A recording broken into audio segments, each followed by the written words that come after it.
그래가지고 자퇴를 했습니다. 자퇴를 하고 이제 공부를 했죠. 공부를 하는 것도 막 힘들게 했어요. 막 이제 편의점 알바하면서 컴퓨터도 고치고 다니고 어쨌든 내가 돈이 없잖아요. 그래서 막 PC 정비사 자격증이 있으니까 좀 일자리가 잡혀가지고 뭐 일도 하고 이러면서 알바랑 공부랑 병행을 했죠. 공부를 이렇게 했는데 이게 참 기초가 없잖아요. 기초가 진짜 없었거든요, 제가. 왜냐면 중학교 때 그렇게 꼴등했고 고등학교에서 배운 게 컴퓨터밖에 없는데 아니 그걸 몇 개월 만에 어떻게 잡아요? 그러면은 처음에 아주대학 할 때는 거의 내신으로만 간 거네요. 내신으로만 갔죠. 네. 내신이 좋았으니까. 근데 어쨌든 내가 진짜 명문대학 가려면은 실업계 특별히도 뭐든 수능을 봐야 되는데 수능 점수가 안 나오니까 수능을 판 거죠 이제. 그래서 팠는데 너무 기초가 없으니까 영어도 파닉스도 잘 모르겠고 수학도 막 그 분수의 통분 이런 것도 모르겠는 거예요. 그래서 진짜 답이 없어가지고 20살이었는데. 네, 20살이었는데 재수생인데 야 이거를 어쨌든 난 그래도 희망을 가지고 열심히 하지 하고 해가지고 진짜 제 인생에서 가장 열심히 살 때가 그때 재수생, 삼수생 때 진짜 열심히 난 어디 가서 자신 있게 말할 수 있는 게 거기 내가 진짜 나만큼 열심히 사는 거 없다 그 인연은 이렇게 얘기할 수 있는데 진짜 열심히 했거든요. 일까지 병행하면서 편의점 알바랑 컴퓨터 고치는 거랑 병행하면서 막 했어요. 편의점 알바 하면서 했는데 재술은 완전 그냥 점수가 안 나와서 원수도 못 내고 꼬그라졌고 바로 탈락. 넣을 수 있는 점수가 아니었어요. 바로 삼수를 했죠. 그래 어차피 1년 가지고 안 돼 2년 해야지. 그래서 2년 막 했는데 그래서 점수가 올라왔어요. 많이 올라왔는데 문제가 뭐냐면 실업계 특별전이라는 게 나이 제한이 있어요. 졸업하고 몇 년밖에 안 돼. 그러니까 1년 되니까 뭐 이제 좋은 대학도 지원조차 못 하는 거예요. 또 그런 게 있구나. 네, 그런 게 있어요. 그렇게 해가지고 뭐 이렇게 본인이 계획하던 건 좀 네, 좀 많이 나가리 됐죠. 점수가 많이 나왔는데도. 그러니까 뭐 엄청 나온 건 아니지만 그래도 고3 그 내신으로 갔던 그거에 비하면 수능 점수를 내가 올려놨으니까 됐는데 이제 문제는 뭐 그런 이제 변화도 있고 룰도 바뀌고 하니까 중간에. 그래서 그래도 나름 괜찮은 대학을 갔죠. 숭실대학교 컴퓨터공학과를 들어갔어요. 그래서 들어가서 다녔죠. 다니다가 난 더 가고 싶은 거야. 더 좋은 대학을. 어쨌든 대학교를 제가 그래도 열심히 해서 들어갔으니까 만족하면서 좀 적당히 만족하면서 다녔는데 항상 그 마음속에 그 응어리 같은 게 있는 거예요. 내가 더 가야 되는데 욕심이 있었던 거지. 그 결핍이 너무 심해가지고 끈기 있게 내가 더 해보자 그래가지고 대학을 그래도 열심히 하면서 중간중간 그냥 공부를 좀 했어요. 계속 하면서 지원을 이제 했는데 막 떨어지고 이러다가 편입이 아니라 그냥 그걸로요? 제가 처음에는 그냥 반수를 한번 해봤고 그 다음 연도에는 편입을 했어요. 근데 다 떨어졌어요. 두 개 다. 하다가 나중에는 휴학을 하고 편입 준비를 해가지고 그때는 실업계 특별전이 사라졌으니까 편입을 해야 될 거 아니에요. 근데 편입은 일반 편입이잖아요. 그 전형이 없어요 이제 편입은. 그러니까 진짜 붙어야 되는 거야. 그러니까 어쨌든 그런 특혜가 사라진 거야. 난 내 실력으로 해야 돼 이제. 그래서 열심히 또 했죠. 물론 다행히도 수능 때 공부한 게 있어가지고 좀 할만은 했어요. 그때가 한 24살, 25살? 24살 때. 네, 24살 때 그렇게 해서 네, 한 뭐 반년 정도? 네, 그때 뭐 다른 것도 막 하고 해가지고 뭐 스페인만 공부하는 거 아니고 그래서 붙었죠. 그래서 성균관대학교 컴퓨터교육과로 결국에 오게 돼서 네, 그래도 그러면 25살 때 성균관대학교 그 과로 몇 학년으로 가게 되는 거예요? 3학년으로 갔죠. 1만 편입을 했으니까 그렇게 된 건데 뭐 사실 여기서부터 시작인데 열심히 그렇게 살아왔어요. 인생을 살아왔는데 제가 대학교 그 성대를 가서 느낀 점 야 이거 생각보다 별거 없다.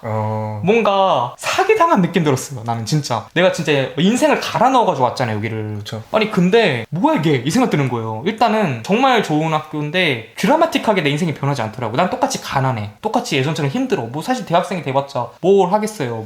근데 성대 타이틀 달고 과외라던가 이런 건 할 수 있잖아요. 그러니까 과외를 한다고 해도 채점 당연히 과외를 했는데 그게 더 위에 많으니까. 뭐 더 위에라기보다는 과외가 아무리 뭐 좋은 학교를 나와도 과외가 페이라는 게 한정돼 있어요. 왜냐면은 많은 사람들이 하려고 하잖아요. 경쟁 시장이기 때문에 사람이 많으면 당연히 페이가 줄죠. 공급과 수요가 안 맞으니까. 공급이 적고 수요가 많아야 페이가 늘어나는 건데 수요도 많지만 공급도 많아. 또 과외라는 게 꼭 이제 학벌만 가지고 그렇게 또 하는 건 아니거든요. 실력이라는 것도 중요하고 여러모로. 그러니까 뭐 페이가 그렇게 안 나왔죠. 몇 번 해봤는데 안 나오는 거야. 그러니까 난 좀 열이 받았어요. 개인적으로. 내가 개빡세게 학교 왔는데 이 학교로 왔는데 뭐야 이거 이런 생각 드는 거예요. 그러니까 물론 이제 학교에서 뽑아 먹을 거는 뽑아 먹으려고 내가 진짜 열심히 해서 오는 학교니까 노력을 많이 했죠. 그래서 뭐 내부 프로그램이나 뭐 학교 뭐 공모전이나 뭐 학교에서 뭐 유럽 보내주는 것도 갔다 오고 막 했는데 그런 걸 떠나서 일단 학교를 왔으면 돈을 벌어야 되잖아 내가. 어쨌든 제가 성공을 하려고 온 건데 꼭 성공이라는 게 돈을 의미하는 거 아니지만 자본주의 사회에서는 무시할 수 없는 가치잖아요. 네네. 이 돈이라는 게.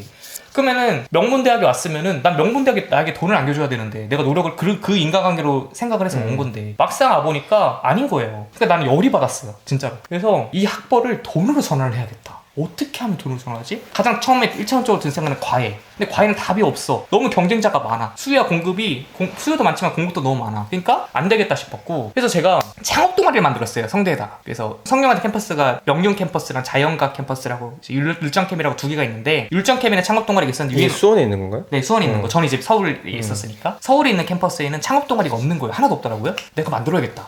그래서 만들었어. 왜 만들었냐? 돈 벌려고. 내가 어쨌든 일단 여기 다 애들이 똑똑한 애들 거 아니에요. 명문대들. 모여가지고 뭘 하면 좀 돈 벌 수 있는 게 나오겠지 해서 모였는데 그래서 창업동아리 활동을 했죠. 한 반년 정도 했는데 그렇게 또 공부를 잘한다고 돈머리가 있는 건 아니거든요. 맞아. 네, 그런 것도 아니에요. 그래서 또 이게 아닌가 봐 했는데 제가 그 동아리 하면서 좀 얻게 된 기회 중에 하나가 서울에 창업동아리 연합회라는 게 있어요. 그러니까 서울에 있는 각 대학들의 창업동아리 회장들을 모아놓는 거야. 이 박근혜 정부에서 만들었어요. 창조경제한다고. 그런 프로그램이 있었거든요. 그래서 제가 거의 회장이 된 거예요. 성균관대 회장, 대표 회장이 된 거예요. 그러니까 그런 프로그램에 나가게 됐죠. 그리고 또 중간에 그 회장들을 모아다가 KBS 방송국에서 1대100 프로그램 아세요? 거기 1대100 프로그램에 그 연예인 말고 100으로 나가는 것 중에 그 창업동아리 회장단을 모아가지고 한 적이 있어요. 제가 거기 나가지고 우승을 했거든요. 아, 그래요? 네. KBS 1대100 몇 년도요? 2015년 7월. 아, 그래요? 네, 395인가 그럴 거예요. 6회인가? 그럼 얼마 받았어요? 아, 근데 그때 연예인이 육성재 씨였는데 네네. 떨어졌어요. 그분이 좀 일찍. 아, 그래서 연예인이 안 원래 보냈네? 가야지. 예, 연예인 올라가야 상금이 많이 누적되는데 당시에 이제 육성재 씨라고 그때 네, B2B. 네, B2B 그분이 많이 못 푸시더라고요. 네네. 네, 그래서 액수는 많진 않은데. 네, 액수가 250인가 아. 좀 됐는데 보통 1000도 받거든요. 네네, 맞아요. 그분 너무 일찍 떨어졌어. 아,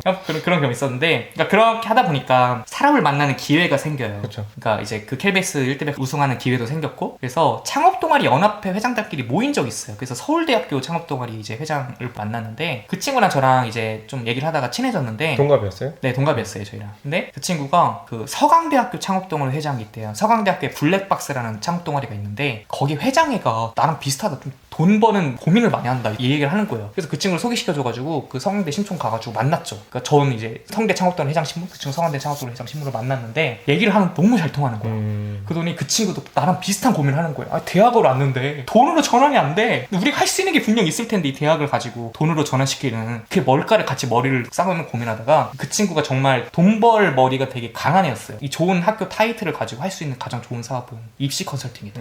왜냐면은 그 나 같은 경우도 입시를 지금 몇 번을 겪은 거예요. 이게 뭐 편입도 했고 뭐 실업계 특별전형도 했고 뭐 중간에 수능도 받고 내신으로도 와보고 수시 정시 편입 다 해봤잖아요. 뭐 특별 전형도 해봤고. 그러니까 유리하다. 자기도 걔도 진짜 특이한 애들. 걔도 국제고등학교 나온 애인데 이제 국제 학생회장을 한 거예요. 그래서 세계 대회를 나갔어. 뭐 어떤 뭐 대회를? 세계 창의력 올림피아드 그런 거. 거기 대회를 나갔어요. 뭐 한국 최초였대요. 뉴스에도 크게 나왔다는데 그래서 그거랑 이제 국제고등학교에서 학생회장하고 막 그 생활기록부 떼보면은 막 페이지가 60페이지예요. 걔는. 왜냐면 다 상이야. 뭐 활동한 거나 미친 듯이 산 거예요. 고등학교를. 그래서 그거 가지고 그 서강대학교 아트앤 테크놀로지과를 뭐 특기자 전형으로 들어왔대요. 남다른 애였어요. 걔도. 근데 자기도 아깝다는 거야. 내가 이렇게 했는데 좋은 학교 왔는데 와보니까 아무것도 없었다 이거죠. 뭐 솔직히 대학교에서 배우는 게 저는 이렇게 생각하거든요. 학교 교육보다는 사람 만나려고 하거나 혹은 타이틀 배워가지고 이거 가지고 내가 뭘 활용할 생각으로 그 노력을 해서 오는 거지. 학문의 정당이니 뭐 이런 이제 상하탑. 상하탑이니 70년대 얘기다. 이 자본주의 시대, 이 냉혹한 국제화 시대에 그런 게 말이 통합니까 요즘에? 돈 벌어야지. 저 뭐 1년에도 대졸자들 수만 명이 쏟아지는데. 그렇죠. 네. 그러니까 정말 그 비현실적인 얘기고 그럼 70년대엔 가능했죠. 그때는 진짜 멋있었죠. 대학이라는 게. 요즘은 그렇지 않죠. 그럼 학생의 입장에서 살아남아야 될 거 아니야. 돈 벌어야지 이거 가지고 이 생각 딱 든 거예요. 근데 그 친구도 그 생각을 했어. 자기도 아깝대. 열심히 살았는데. 나도 열심히 살았거든요. 그래서 우리가 머리를 맞대고 입시 컨설팅을 하자. 그렇게 한 거죠. 그래서 대치동 가서 사무실을 그냥 무작정 또 사무실도 구할 때 비싸니까 이제 거기 이제 코워킹 스페이스 이런 게 있었는데 새로 생긴 데가 있는 거예요. 가가지고 막 찾아가서 무작 찾아가서 대표님 거기 만나가지고 막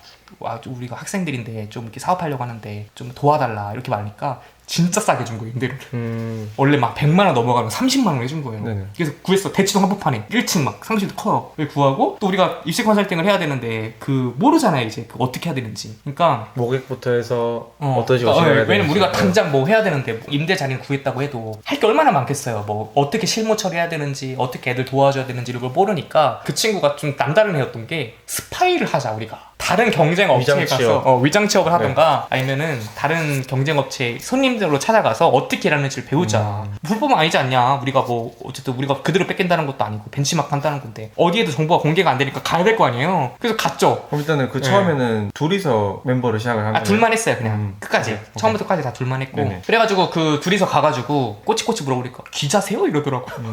그래서 근데 처음에 어떻게 갔지? 그냥 찾아가면 돼요. 입시? 입시 돈 주고. 그러니까 네. 입시 준비하는 학생인 것처럼 것처럼? 그러니까 그렇게 말하면 우리가 또 나이가 있으니까 당시에 저 26살이고 이러니까 내 사촌 동생이 있는데 가상인물을 만들었죠. 사촌 동생이 있는데 이 친구가 입시를 하려고 하는데 내가 도와주려고 한다. 그래서 좀 정보를 얻고 싶다고 해서 상담비를 내고 갔어요. 보통 이제 1회 그렇게 받으면 20만 원, 30만 원 해요. 한 시간에. 네. 따로. 네, 상담비가 따로 있어요. 그럼 이제 그런 시스템도 그때 배운 거죠. 야, 이거 비싸네. 그냥 한 시간 해주는데 20만 원 받더라고요. 어쨌든 일단 뭐 정보를 그래도 잘 주려고 하죠. 그 정도 값어치는 있게. 그래서 막 그런 거를 듣고 이 사람 영업 어떻게 하는지, 말 어떻게 하는지 이런 거 다 캐치를 하고 보통 이제 그런 입시 컨설팅 하는 사람들은 그때 당시에 경쟁 업체를 보니까 좋은 학교를 딱 나온 사람들이 많이 있었어요. 근데 나이가 다 많았어. 40대, 50대야. 아저씨들. 현재 입시를 몰라. 아. 우리는 현재 입시를 아는 사람들이잖아요. 지금 당장 몇 년 전에 왔고 이걸 입시를 통해가지고 다 해봤어요. 그 친구 특이한 입시를 했고 나도 특이한 입시를 해가지고 우리가 품을 수 있는 수요가 있는 거예요. 우리나라에서 우리밖에 못해 이거는. 이런 컨설팅을 어디서 해주겠어요. 그냥 일반 입시 뭐 정시 수능 보는 거에 컨설팅이 필요가 없죠. 그렇죠. 잘 시험 잘 치면 되는 네, 시험 거니까. 잘. 근데 뭐 특기자 전형 막 이런 것들 어디서 입시 컨설팅을 해줘요. 그 사람들이 해준다고 해봤자 그 사람들은 말 그대로 그냥 이론으로만 아는 거지 몸으로 해본 적이 없잖아요. 우리는 몸으로 뚫고 대학을 온 사람들인데. 그러니까 그 생각이 딱 드니까 이걸로 우리가 홍보를 해야겠다. 고등학생들 타겟으로. 그래가지고 이제 마케팅을 엄청 하기 시작해요. 어차피 애들이 검색하고 학부모들이 검색하니까 네이버 파워링크가 있어요. CPC 광고라고. 그래서 거기에 단가가 있거든요. 경매 방식인데 그쵸. 입시 컨설팅 이런 키워드를 검색을 하면은 클릭 한 번에 8,000원씩 나가는 거예요. 그쵸. 너무 돈이 비싸잖아요. 그래서 가장 최소 단가 70원이거든요. 70원으로 어떻게 하면은 효율적으로 뽑아낼까 해가지고 각 대학교 이름을 칠 때마다 우리 사이트가 위에 걸리게 만든 거야. 혹은 경쟁 업체를 칠 때마다 우리 사이트가 위에 걸리게 파워링크를 걸어버린 거예요. 온갖 학원 이름 치면 우리를 거기는 경쟁자들이 없으니까 최소 단가인 70원으로 걸 수가 있는 거예요. 제가 지금도 저 컴퓨터에 있는데 17,000개를 제가 데이터 마이닝해서 뽑아냈어요. 싹 다 돌리면 돼요. 프로그램 돌려서 싹 다 뽑아내가지고 거기에 70원씩 다 걸어버린 거야. 그러니까 전화가 어마무지하게 오는 거예요. 아, 그래요? 또 전화도 그냥 핸드폰 번호 하면 안 돼. 전국 대표 번호라고 1588, 1599 있죠. 네네. 이걸 가입할 수가 있어요. 돈 주고. 제가 또 알아봐가지고 이거 또 가입을 했어. 그래서 전문적으로 그래. 그럼 전화하면 1599, 막 1588, 막 이렇게 뜨는 거예요. 저 업체명이. 그리고 업체명도 멋있게 지어가지고 사이트도 제가 만들지 않으니까 사이트를 멋있게 만들었어. 우리가 어쨌든 대학교를 이렇게 왔고 우리 입시가 이거고 우리 생활교육부까지 다 깐 거야. 우리 자료가 있으니까. 내 스펙, 상장 이런 거 다 깠어요. 그러면서 이렇게 홍보를 한 거죠. 다른 업체 이런 증거자료 제시할 수 있냐. 근데 그러면은 그때 당시 사이트 구성이 네. 두 분의 어떤 스펙을 딱 공개적으로 올려두고 아니야. 처음에는 그렇게 하면 안 되고 처음에는 당연히 그냥 그 기본적으로 프리미엄 전략으로 가야 되기 때문에 입시 컨설팅은 가입 소수정에 후 보이게 한 거예요? 아니 그거 써있어요. 스크롤 내려야 보여요. 딱 위에는 대치동에서 프리미엄으로 하는 뭐 이런 사람들이라고 해가지고 딱 멋있게 이렇게 써놔요. 딱 거기에 신뢰가 가야 되니까 바로 스펙 가면 좀 반감이 있을 수 있거든요. 그리고 내리면은 강사진 딱 대표 강사 2명 이렇게 딱 해가지고 클릭하면은 스펙이 쫙 보이는 거예요. 이렇게 그렇게 하면은 우리가 살아온 인생이 돈으로 전환이 되잖아요. 바로 전화 오거든요. 한 상담할 때마다 20만 원, 30만 원 받는 거예요. 그리고 우리가 진짜로 컨설팅을 해줘. 도와줘. 얘가 더 공부를 열심히 할 수 있게 뭐 예를 들어 내신 전략을 수립해 준다든지 얘가 막 공부를 막 되게 어려워하면 어떻게 공부하는지 알려준다든지 막 그런 걸 해줘요. 막 되게. 그러니까 실제 성과가 잘 나와. 대학도 많이 보냈어요. 그렇게 하니까 돈도 벌었죠. 꽤 벌었죠. 제가 그때 학교를 휴학하지 않고 학교를 재학하면서 통학을 하면서 저녁마다 계속 대치동 가서 일을 했는데 그렇게 하면서도 수입이 꽤 나왔어요. 네. 제가 풀로 했으면 더 나왔을 거예요. 풀타임으로 했으면. 네네. 그 친구도 그럼 학교 다니면서 했나요? 같이 했죠. 네. 우리는 그때 주말하고 저녁만 했어요. 일을. 아니면 그 공강 시간에 평일에 수업 시간표를 몰아버리면 되니까. 학부모나 학생한테 전화하면은 말을 잘해야 돼. 뭐 다른 시간에 우리가 수업 있는 시간에는 거긴 다른 상담 일정이 있다. 이 시간만 됩니다. 이런 또 장사 잘 되는 줄 알거든. 그러니까 우리는 실제로 학교 수업을 들어야 되니까. 그렇죠. 그렇게 말을 해야 되잖아요. 그러니까 그런 게 좀 노하우죠. 프로페셔널하게 보여야 되니까. 이미지가 중요하거든요. 그런 사업을 할 때. 뭐 제가 사실 제가 대학생인데 네, 그럼 절대 안 돼. 절대 그럼. 지금 그때 저희 수업이 있어가지고 그러면 안 돼요. 그럼 일단 그렇게 말한 순간 20만 원 받고 5만 원 받는 거야. 돈이 달라져요. 맞네. 네. 그거는 이제 내 몸값은 내가 높여야 되는 거기 때문에 그런 정도의 노하우는 필요하죠. 네. 그럼 그런 사업을 얼마나 지속했어요? 저는 이제 1년 반, 거의 2년 가까이를 했는데 네. 제가 왜 그만뒀냐면 페이는 괜찮아요. 그 친구는 아직도 하고 있어요. 그 사업에. 저는 컴퓨터를 했잖아요. 그러니까 제가 아까 말했다시피 고등학교가 실업계 고등학교였는데 저처럼 컴퓨터를 좋아하는 2-3명 있다고 했잖아요. 네네. 그중 한 명이 걔는 졸업을 하고 대학교를 안 가고 PC방을 창업했어요. 그러니까 나는 대학을 갈 필요를 못 느낀다. 또 다른 한 명도 대학을 안 가. 걔는 또 컴퓨터가 좋다고 막 컴퓨터 쪽을 막 또 오래 한 애가 있어요. 근데 그 친구들이 2016년 말에 그러니까 저가 이제 한창 입시 컨설팅 하면서 돈을 모으고 있을 때 이 말을 한 거예요. 이더리움이란 게 있다.